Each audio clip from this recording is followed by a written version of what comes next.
हिमालय की ऊंची चोटियों के बीच धुंध में छिपा हुआ कैलाशपुर गांव बसा था। यह गांव अपने आप में एक रहस्य था, जो बाहरी दुनिया से कटा हुआ था। शांत और एकांत, यह एक ऐसी जगह थी जहां जीवन धीमी गति से चलता था।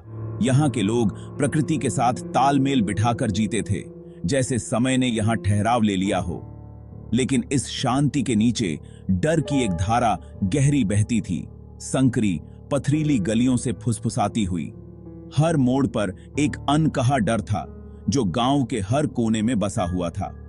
कैलाशपुर के ग्रामीण एक रहस्य छुपाते थे, एक बोझ जो पीढ़ी दर पीढ़ी चला आ रहा था।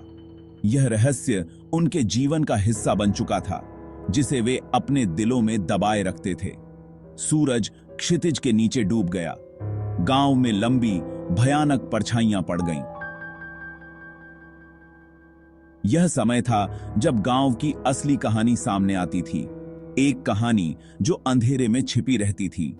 हवा में चीड़ और नम मिट्टी की गंध भर गई और एक सन्नाटा छा गया, जो इतना गहरा था कि वह गूंज रहा था। कैलाशपुर पर उतर आया। यह सन्नाटा एक अजीब सी बेचैनी पैदा करता था, जैसे कुछ अनहोनी होने वाली हो। रात के इस सन्नाटे में ही गांव का असली रूप सामने आता था। यह वह समय था जब गांव की आत्मा जागती थी और हर चीज का असली चेहरा दिखता था।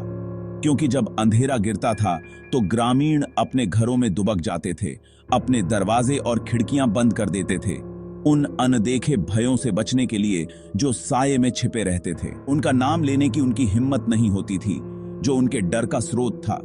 यह डर इतना गहरा था कि वे इसके बारे में बात करने से भी कतराते थे। गांव के किनारे पर डरावनी तरह से खड़ी पुरानी हवेली एक भूली हुई त्रासदी की गवाह थी। यह हवेली गांव के रहस्यों का केंद्र थी, जो अपने अंदर कई कहानियां समेटे हुए थीं। उसका ढहता हुआ मुखौटा उन रहस्यों की भयानक याद दिलाता था जो उसने अपने अंदर कैद कर रखे थे। यह हवेली एक जीवित प्रतीक थी, जो गांव के अतीत की गवाही देती थी। ग्रामीणों को यह बात पक्की पता थी, एक ऐसी निश्चितता के साथ जो उन्हें हड्डी तक कंपा देती थी, कि जब सूरज डूबता था तो हवेली जागती थी। यह जागरण उनके लिए एक चेतावनी थी, जो उन्हें हर रात डर के साये में जीने पर मजबूर करता था। डर एक कफन की तरह कैलाशपुर पर तब से छाया हुआ था जब से किसी को याद था। पीढ़ियां आईं और चली गईं, हर एक उस किस्से से प्रेतवाधित थी, जो अंधेरी रातों में टिमटिमाते तेल के लैंप के चारों ओर फुसफुसाते थे। कहानियां पुरानी हवेली की, उस परिवार की जो कभी उसे अपना घर कहते थे, और उस अकथनीय आतंक की जो उन पर टूट पड़ा था। बुजुर्ग बेचैन आत्माओं की बात करते थे। उनकी प्रताड़ित आत्माएं हमेशा के लिए हवेली से बंधी हुई थीं।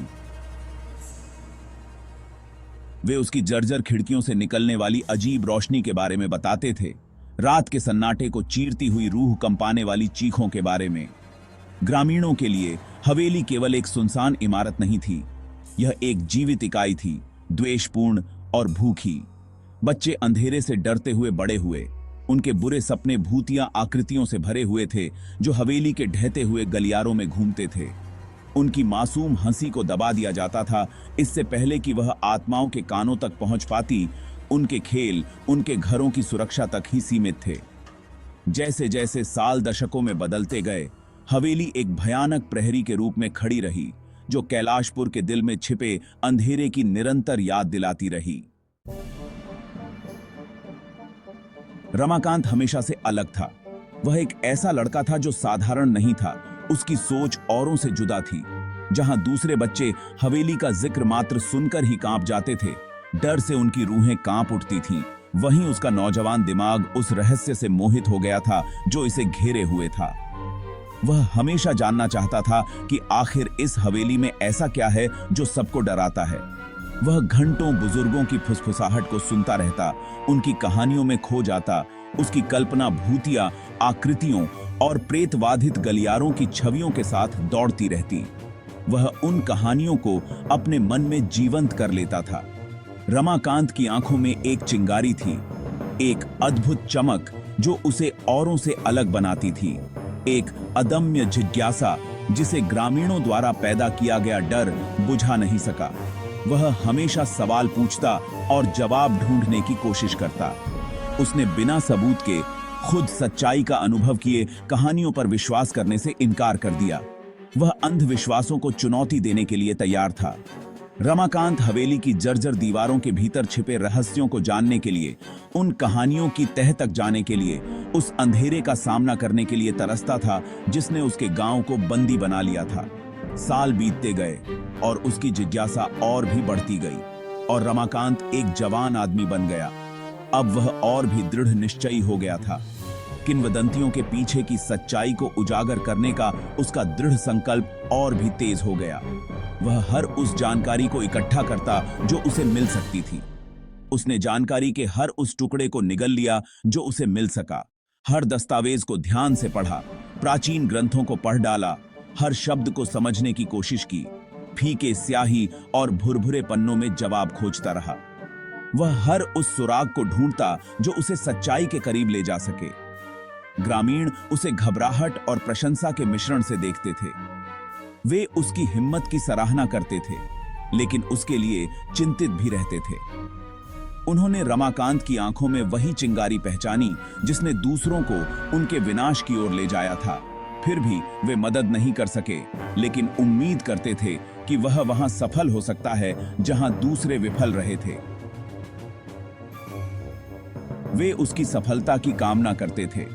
फिर भी वे मदद नहीं कर सके, लेकिन उम्मीद करते थे कि वह वहां सफल हो सकता है जहां दूसरे विफल रहे थे।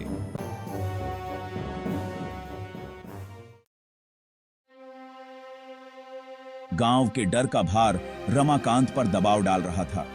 उसने इसे उनके चेहरों पर अंकित रेखाओं में देखा, उनके धीमे स्वर में सुना। उनके डर ने उसके दृढ़ संकल्प को हवा दी। वह उनके अतीत को, उनके भविष्य को परिभाषित नहीं करने देगा। उसने हवेली का सामना करने का फैसला किया, उसके रहस्यों को उजागर करने और कैलाशपुर को उसकी चपेट से मुक्त करने का। उनकी घोषणा को डर और राहत के मिश्रण के साथ प्राप्त किया गया। बुजुर्गों ने उनके चेहरे सालों के आतंक से उकेरे हुए उससे पुनर्विचार करने के लिए विनती की।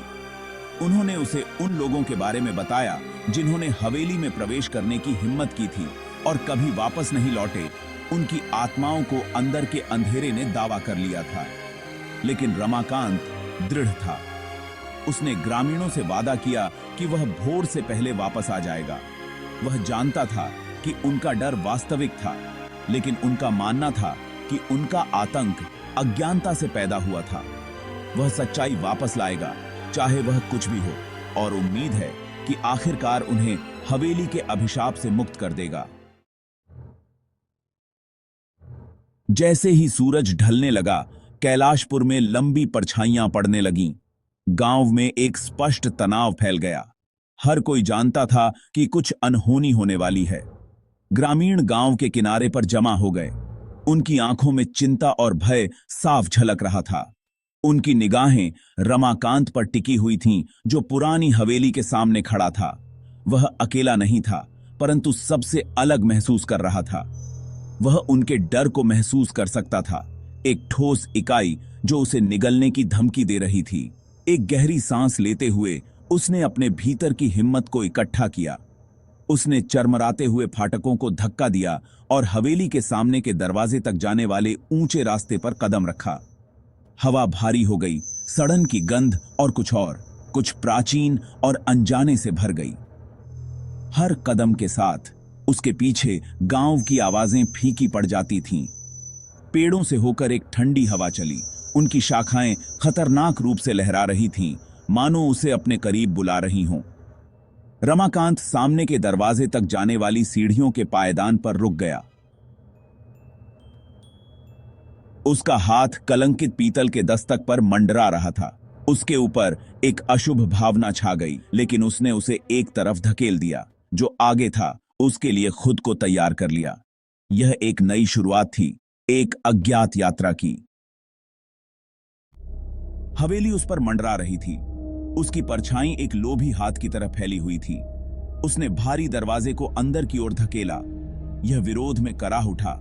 आवाज खाली हॉल में एक शोकपूर्ण विलाप की तरह गूंज उठी।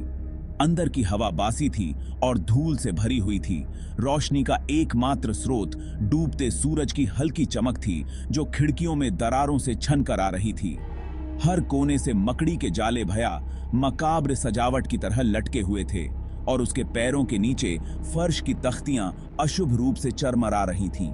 जैसे ही रमाकांत हवेली में और गहराई से गया, वह इस भावना को दूर नहीं कर सका कि उसे देखा जा रहा है। सन्नाटा केवल उसकी अपनी सांस की आवाज और उसके दिल की धड़कन से टूट रहा था, जो उसके कानों में जोर से बज रही थी। उसने ठंडी नम दीवारों पर अपना हाथ चलाया। उसकी उंगलियां छीलने वाले वॉलपेपर और लंबे समय से भूली हुई भित्ति चित्रों की रूपरेखा का पता लगा रही थी। हवेली एक मकबरे की तरह थी। वह हर कमरे में प्रवेश करता था, जो एक छोटे से जीवन का प्रमाण था। एक कहानी अनकही रह गई थी। वह लगभग हंसी की गूंज सुन सकता था। बातचीत की बड़बड़ाहट लंबे समय से खामोश थी। तो दोस्तों, कैसी लगी आपको आज की कहानी? अगर आपको ये वीडियो पसंद आई हो तो इसे लाइक करें और अपने दोस्तों के साथ शेयर करें। आपकी प्रतिक्रियाओं और सुझावों का हमें हमेशा इंतजार रहेगा। तो तब तक के लिए अलविदा, और याद रखें, अंधेरे में छिपी हर परछाई का एक रहस्य होता है। मिलते हैं अगली कहानी में, केवल डारो फैक्ट्स पर।